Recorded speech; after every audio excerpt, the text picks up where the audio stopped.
आज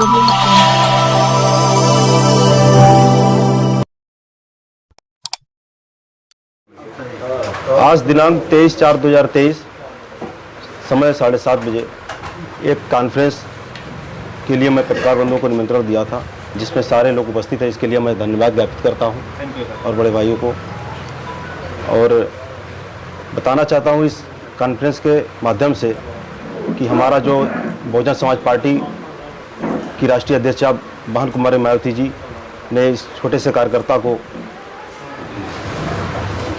चुनाव के मैदान में उतारा है प्रत्याशी के रूप में, टांडा नगर पालिका परिषद अध्यक्ष के पद के उम्मीदवार के रूप में।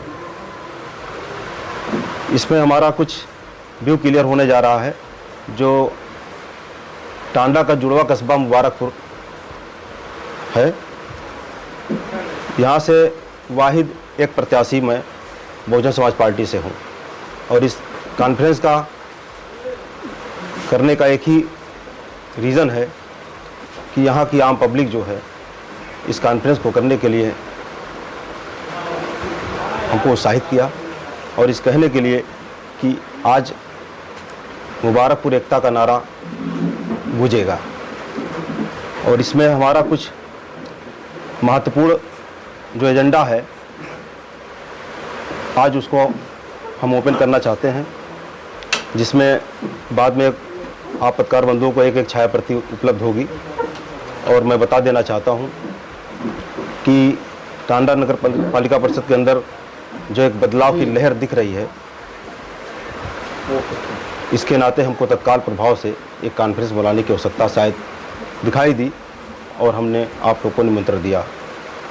मैं घोषणा पत्र के माध्यम से बताना चाहता हूं कि जो अब तक अव्यवस्थाएं नगर पालिका में रही हैं, जो हमने अब तक देखा है उसको नज़दीक से, जो भी वहाँ मुबारकपुर नगर क्षेत्र के अंदर रही हो, या आप वहाँ हर मोहल्ले में ले लीजिए, सकरावल ले लीजिए, सिकंदराबाद ले लीजिए, छज्जापुर ले लीजिए, अलीगंज ले लीजिए, मुसहा ले लीजिए, जो भी अभी तक नगर पालिका, केवल नगर पालिका जो अब तक कहा गया कि एक क्लास की नगर पालिका है, उसका लाभ नगर पालिका वासियों को अब तक नहीं मिल पा रहा था। मैंने म्यूनसिपल एक्ट 1916 का गहन अध्ययन किया। अभी तक कोई आवश्यकता ऐसी नहीं थी, लेकिन प्रत्याशी के रूप में आने के बाद हमको लगा कि यहाँ के जो नागरिकों को अच्छी से अच्छी सुविधा क्या दी जा सकती है, और उस आवश्यकताओं को हमने घोषणा पत्र के रूप में प्रस्तुत करने का आज अवसर है। मैं बता रहा हूँ कि सर्वप्रथम नगर पालिका परिषद टांडा को भ्रष्टाचार मुक्त बनाने ये हमारी पहली प्राथमिकता होगी, जिससे वहाँ आम जनमानस को ज़्यादा परेशानियों का सामना न करना पड़े। सभी वार्डों के सड़क, नाली, रोड, लाइट का पुनर्निर्माण करना, और नई बस्तियों का विकास, नाली, रोड, लाइट, स्वच्छता पर विशेष ध्यान है। और यहाँ सबसे जो कुरैशी समाज है, जो उनका एक व्यवसाय था स्लाटर हाउस का, लाइसेंस की प्रक्रिया पूरी कर स्लाटर हाउस को स्थापित करना, मॉडल स्कूल निर्माण व स्मार्ट क्लास के लिए भी पुरजोर व्यवस्था, ताकि जो शिक्षा यहाँ अच्छी से अच्छी हो सके। मुबारकपुर जो इस समय मुख्य सड़क निर्माण है और उसके अलावा जहाँ जहाँ अत्यधिक रोडें खराब हुई हैं उसको सही कराना, और सौंदर्यीकरण जितना चौराहा है यहाँ लगभग आपका टांडा नगर में जो मेन चौराहा है, तिराहा है, उसको सौंदर्यीकरण कराने के लिए प्राथमिकता होगी। मलिन बस्तियों का चौमुखी विकास के संबंध में, और मुबारकपुर जो अभी तक वाटर कनेक्शन को लेके यहाँ कोई पानी टंकी नहीं है, उसकी व्यवस्था तत्काल प्रभाव से करने की शायद आवश्यकता है। उसमें घर घर कनेक्शन की कराने की, और हाउस टैक्स जो अभी तक चल रहा है उसमें कुछ अमेंडमेंट करने की ज़रूरत है, उसको भी प्राथमिकता पे किया जाएगा। नगर में लाइट पोल और भी जो छोटी छोटी अव्यवस्थाएं हैं उसको दुरुस्त करने की, और वहाँ एक नगर पालिका में एक ऐप बनाने की ज़रूरत है, जो पोर्टल बनेगा, जिस पे वहाँ आप कोई भी शिकायत अगर करते हैं तो आपको 48 घंटे के अंदर उसका निस्तारण सुनिश्चित किया जाना या रिपोर्ट दिया जाना अति आवश्यक होगा। और निराश्रितों के लिए, व्यक्तियों के लिए निःशुल्क भोजन, एक कैंटीन की व्यवस्था हम करेंगे जो सुनिश्चित की जाएगी। और गरीबों को चिन्हित करके उनके राशन कार्ड और उनकी और भी जो सरकार व्यवस्था या कोई योजना देना चाहती है तो उन्हें चिन्हित करके उनके घर तक पहुंचाने का माध्यम बनेंगे। लावारिस पशुओं के लिए गौशाला और जो उचित प्रबंध किया जाना हमारी प्राथमिकता होगी। रैन बसेरा जो अब तक किसी सरकारी विद्यालयों में अब तक बनता आया है और हमारी मंशा ये होगी कि उसको एक अस्थायी रैन बसेरे के रूप में जो नगर पालिका संचालित करेगी उसकी व्यवस्था करने की प्राथमिकता होगी। और समस्त चौराहों का चौड़ीकरण और जो वहाँ कंजेस्टेड है उस व्यवस्था को ठीक किया जाना। और प्रत्येक वार्ड में सामुदायिक शौचालय, नलकूप, कूड़ेदान की व्यवस्था प्राथमिकता होगी जिससे असुविधा आम जनमानस को न हो। और बुनकर व्यापारियों के लिए जो किसी निजी एक ज़मीन पर कोई हाट पहले छज्जापुर में था, अब तो करीब करीब ख़त्म हो चुका है, लेकिन बुनकर समाज यहाँ चूँकि बाहुल है इसलिए उसके एक हाट की व्यवस्था ज़रूर की जाएगी। और नगर क्षेत्र में सब्जी मंडी है, फल मंडी है, ये जो अव्यवस्था है, इस तरीके से आप देखेंगे चौराहे चौराहे पर ठेले और हर जगह व्यवस्था, इससे जाम की व्यवस्था अव्यवस्था बढ़ती है, तो उसको दूर करके एक जगह सुनिश्चित करेंगे तो वो भी एक आवागमन आसान होगा। और नगर क्षेत्र में व्यापारियों और ई रिक्शा चालकों से जो टैक्सी स्टैंड की वसूली है उस पर जरूर दोबारा विचार करने की शायद आवश्यकता होगी।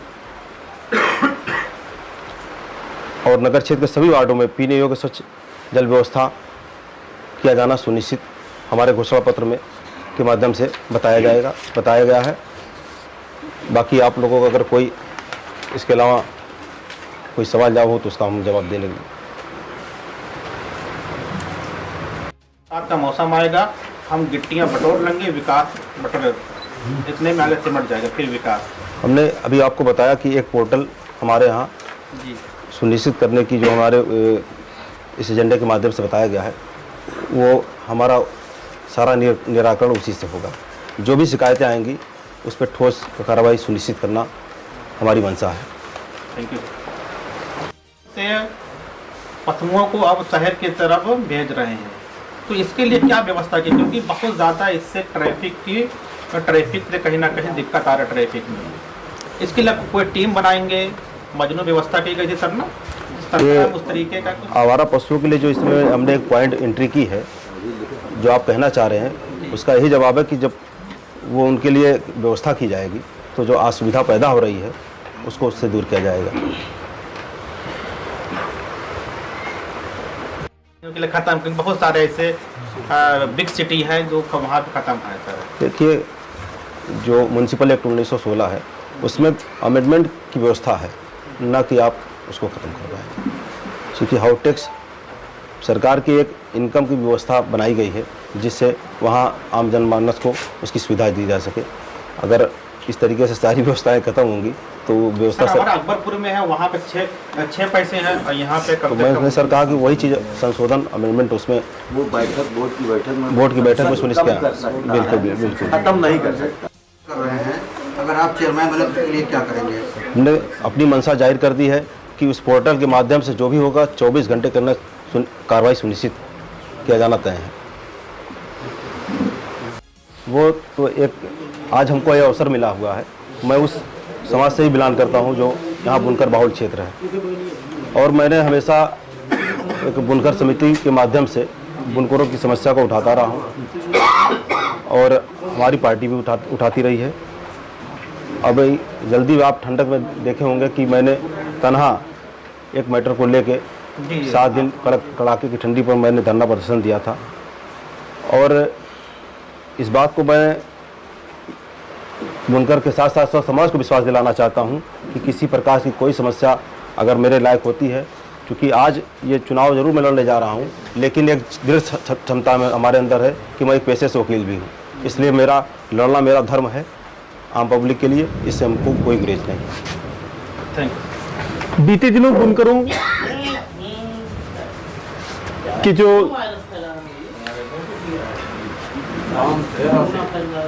एक मुफ्त समाधान योजना थी प्रतिलूम के द्वारा जो बहाल की गई, उससे कितना संतुष्ट आप हैं? देखिए, वर्तमान में जो सरकार चल रही है उसमें बुनकरों का कोई हमदर्दी और कोई सरोकार नहीं है, क्योंकि मैंने देखा है दर्जनों बार यहाँ की कैबिनेट के कुछ मिनिस्टर और जो प्रमुख सचिव ने यहाँ बुनकरों के नुमाइंदों से पूरे प्रदेश से बैठक कराई, लेकिन उसमें उन्होंने उनकी समस्याओं को गंभीरतापूर्वक सुना जरूर, लेकिन फिर उसी रग को दुखाने की कोशिश की जहाँ से हम पीड़ित हैं। तो इससे सरकार की मंशा साफ हो गई है कि वो हमारे इस जो फिक्स का कार्यक्रम चल रहा है उसको डिस्टर्ब करके बुनकरों को परेशान करने का काम कर रही है। बुनकर नगरी का जुड़वा कस्बा टांडा नगर पालिका है, मुबारकपुर जुड़वा कस्बा कहा जाता है। जब भी कोई अध्यक्ष हुआ, इस मुबारकपुर जुड़वा कस्बे से अछूता, एक तरीके से विकास से अछूता ही रहा। ऐसे में क्या योजना है आपकी? पालिका अध्यक्ष की कुर्सी अगर आपको मिलती है तो क्या योजना है मुबारकपुर को शहरीकरण के? क्योंकि 5 साल में जो बना हुआ था सपा के कार्यकाल में, वो पानी की टंकी पूर्व के व्यवस्था नहीं चालू कर पाया।